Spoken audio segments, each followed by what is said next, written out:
안녕하세요. 반갑습니다. 비트코인 뉴스팡입니다. 3개월 만에 최대 자금 올렸다. 비트코인 다시 불장오나 라는 기사 먼저 전해드리도록 하겠습니다. 도움이 되신다면 좋아요, 구독, 댓글, 알림 설정하셔서 최대한 빠르게 정보 받아보시길 바라겠습니다.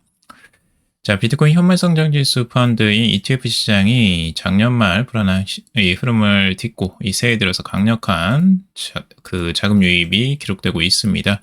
3개월 만에 최고 성적을 기록했다라고 하고 있고요. 지난주 미국 비트코인 현물 ETF는 총 14억 2천만 달러의 순유입을 기록을 했습니다. 이는 직전주에 6억 8,100만 달러의 자금이 유출된 것과는 극명하게 대조된 수치죠. 2025년 10월 17일 주간 이후 약 3개월 만에 달성한 최고 실적입니다.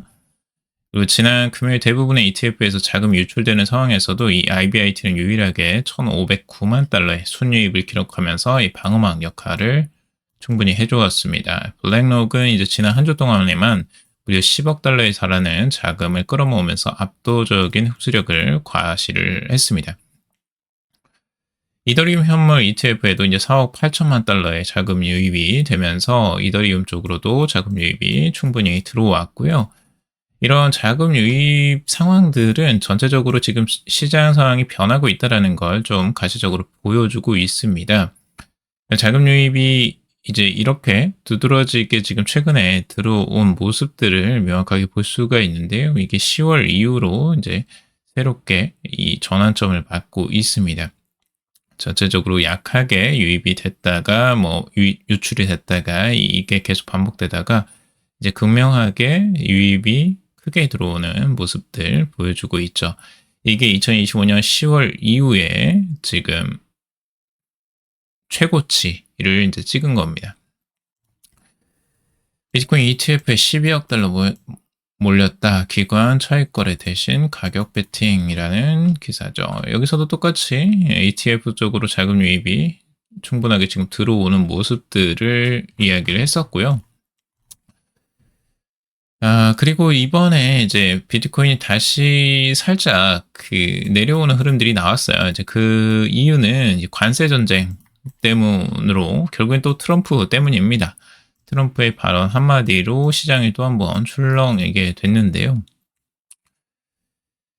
지금 이 도널드 트럼프 미국 대통령이 유럽산 제품 대상 관세 제도의 발표와 이 대규모 청산 물량이 겹치면서 투자 심리가 이제 급격히 위축이 단기적으로 되었습니다. 이더리움, 솔라나, XRP도 동반 약세를 기록하게 됐는데 지금 트럼프는 지난 1월 17일 덴마크와 일부 유럽 국가를 상대로 2월 1일부터 10% 관세를 부과하고 6월 1일부터는 최대 25%까지 인상할 수 있다라고 밝혔습니다. 또 프랑스, 독일, 영국 등 이 북대서양 조약기구 회원국에도 그린란드 인수협상에 협조하지 않을 경우 동일한 관세를 적용하겠다라고 이야기를 하고 있습니다. 결국에는 이 그린란드를 먹기 위해서 지금 이렇게 관세를 매기고 있는 건데요.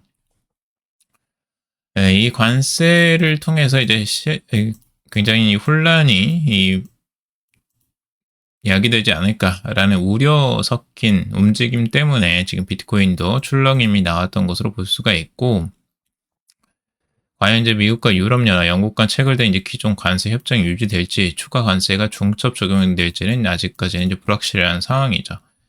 근데 이제 타코라고 해서 실제적으로 이제 처음에는 이제 이렇게 으름장을 놓다가 나중에는 이제 뒷공무니를 빼는 이 트럼프의 협상 전략이기도 하기 때문에 이거에 대해서 크게 우려하지 않는 부분들도 많이 있습니다.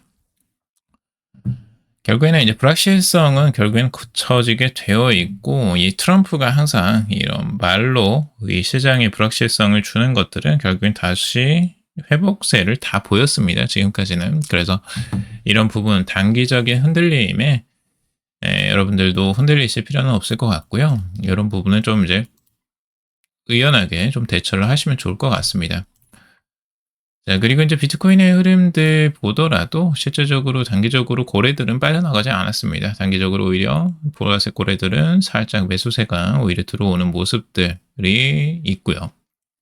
그래서 오히려 이제 개미들, 좀 작은 투자자들이 대부분 이제 매도세로 흔들림이 크게 나온 것을 볼 수가 있고, 이제 큰 고래들, 갈색 고래나 보라색 고래들은 대부분 그냥 유지를 하고 있는 모습입니다.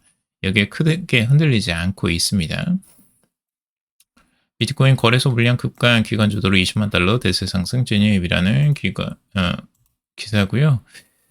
최근에 이제 그 기관들의 거센 매수세가 계속해서 이어지고 있습니다. 데이터 분석 업체 크립토컨트와 글라스노드 이 데이터상 이 거래소 내 비트코인 공급량이 2017년 이후 최저 수준인 180만 BTC까지 감소를 했고요. 투자자들이 이제 자산을 거래소가 아닌 장기 보관 목적의 개별 지갑으로 이동시키면서 유동성 공급이 급격히 줄어드는 신호다라고 해석을 하고 있습니다. 그러니까 거래소에서 이제 개인 지갑으로 계속해서 옮기고 있는 거예요. 이 개인 지갑이라기보다는 이제 기관 지갑이겠죠. 그래서 이제 그런 부분들을 이제 공급량에서 많이 줄어들고 있다라고 우호적으로 보고 있는 거고, 다른 부분들은 지금 차트에 속지 마라 비트코인 하락 전환이 역대급 강세장 초입이다라고 이렇게 해석을 하는 것도 있는데요. 댄 감바데오 이 아마피 애널리스트는 자신의 유튜브 채널을 통해서 비트코인이 주봉 차트상 20주 이동평균선이 50주 이동평균선을 하회하는 현상에 대해서 과다한 공포를 가질 필요가 없다라고 주장을 하고 있어요. 다수 투자자가 이를 약세장 진입 시도로 해석하지만 단순한 이동평균선 교차보다 거시경제의 흐름을 보여주는 구매 관리자 지수 등 비즈니스 사이클에 주목해야 된다라고 이야기를 하고 있습니다. 자, 이제 두 개지 여러분들이 좀 이제 보실 필요가 있는 게 주봉상의 이 데드크로스 20주 이동평균선이 50주 이동평균선을 이제 뚫고 내려가는 이 데드크로스가 이제 발생을 한 거예요. 과거에도 이 데드크로스가 발생하면서 이제 급락이 나왔었기 때문에 이걸 우려하는 거고, 하지만 이제 데드크로스가 나왔다고 해서 무조건 하락을 하는 건 아닙니다. 횡보장세에서 다시 한번 이렇게 회복할 때도 있긴 있었어요. 그래서 이걸 무조건 하락이라고 보기는 어렵다라고도 해석을 하는데요. 그 해석은 이제 나중에 한 번 더 봐야 될 것 같고, 여기서는 이제 간바데오 같은 경우는 중요하게 보는 것들이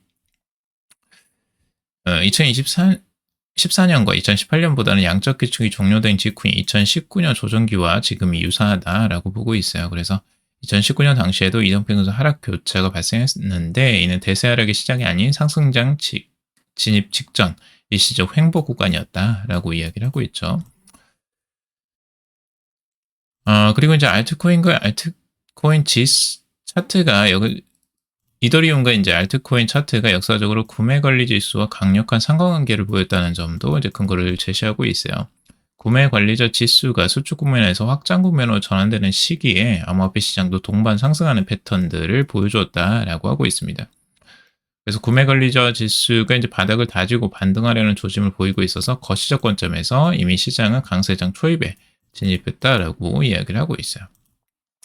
또한 실시간 인플레이션 데이터 트루플레이션이 1.56% 하락했다라고 하면서 연방준비제도가 경기 부양을 위한 유동성 공급에 나설 수 있다라는 환경을 조성했다라고 이야기를 하고 있습니다. 그러니까 인플레이션이 이제 그만큼 크게 상승하지 않고 있기 때문에 유동성 공급을 충분히 할 수 있는 여력이 생겼다라고도 해석을 하는 거고요. 그리고 이제 중소형 지수인 러셀 2000이 신고가를 향해서 움직인다는 점. 이 러셀 2000은 신고가를 이미 돌파를 했어요. 그래서 이 부분들 때문에 이제 긍정적으로 해석을 하는 거고, 이게 이제 알트 시즌과도 연결성이 있기 때문에 이걸 긍정적으로 해석을 하고 있습니다. 과거에 알트 시즌이 왔을 때 러셀 2000이 이제 신고가를 돌파하고 급격하게 상승했던 패턴들이 있었기 때문입니다. 자, 그리고 지금 비트코인의 이제 가격 흐름들 단기적으로 좀 살펴보면요.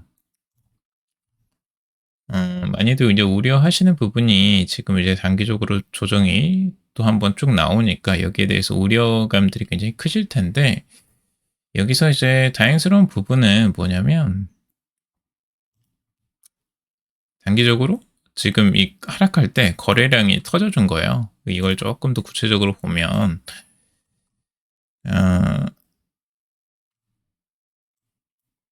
지금 이 하락 국면에서 들어오는 이제 거래량들을 살펴봤을 때 거래량들이 충분히 바닥에서 다시 한번 다져주는 흐름들이 오히려 나와주고 있죠. 그래서 이런 흐름들을 이제 구체적으로 보면서 중요하게 바라볼 수가 있고, 여기서도 지금 이제 내려오는데 이 저항선의 이 바닥권에서 거래량이 같이 터져주는 모습들, 이걸 지지받는 모습들이라고 이제 보통 보거든요. 그래서 이런 부분을 이제 긍정적으로 해석을 합니다. 그래서 여러분들이 이제 시장을 어떻게 바라볼지 볼 때도 이런 부분들, 주요적인 거래량이 이제 바닥에서 터져주는 모습들은 주요적으로 지지를 한 번씩 해줄 가능성들이 높아지거든요. 그래서 이런 부분들은 좋은 부분이라고 볼 수가 있습니다. 여기서 지지를 정확하게 받고 있죠.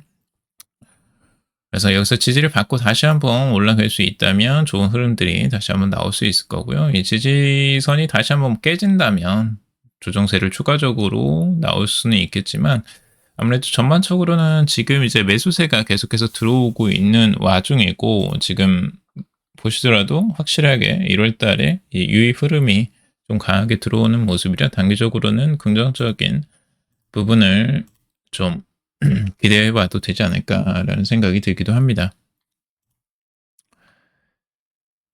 근데 이제 뭐 전체적으로는 약세장을 보러보는 이제 시야들도 있어요. 그래서 여러분들이 좀 객관적으로 바라볼 필요는 있고, 그러니까 계속 이제 4년 주기에 대해서 4년 주기가 아직까지 유효하다라고 보는 쪽도 있습니다.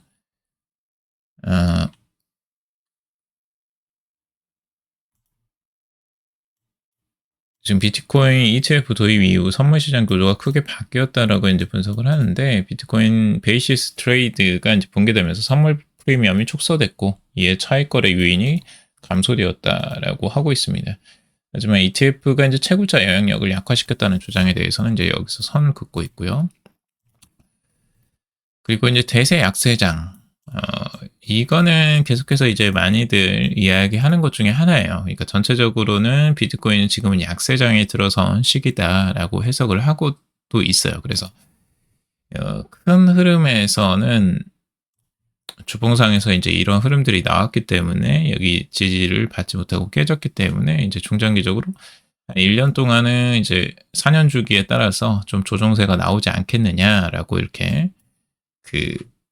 전망을 하는 부분들도 분명히 있습니다. 그래서 뭐 이제 주간 차트에서 쿠머 트위스트가 나오면서 일목균형표에서 이제 선행스팬과 선행스팬 A와 선행스팬 B가 교차하면서 이제 미래구름 방향이 반전이 되는 이런 양상들이 나와주었고, 이런 것들이 이제 조정의 실마리가 된다라고도 이야기를 하고 있어요. 그리고 이동평균선, 아까 말씀드린 이제 50주 이동평균선과 365일 이동평균선은 거의 이제 비슷한 곳인데, 이 중장기적인 지지선이 이제 한번 깨졌기 때문에 이 부분이 아무래도 약세장의 시작이 되지 않겠느냐라고 전망하는 것도 있고요.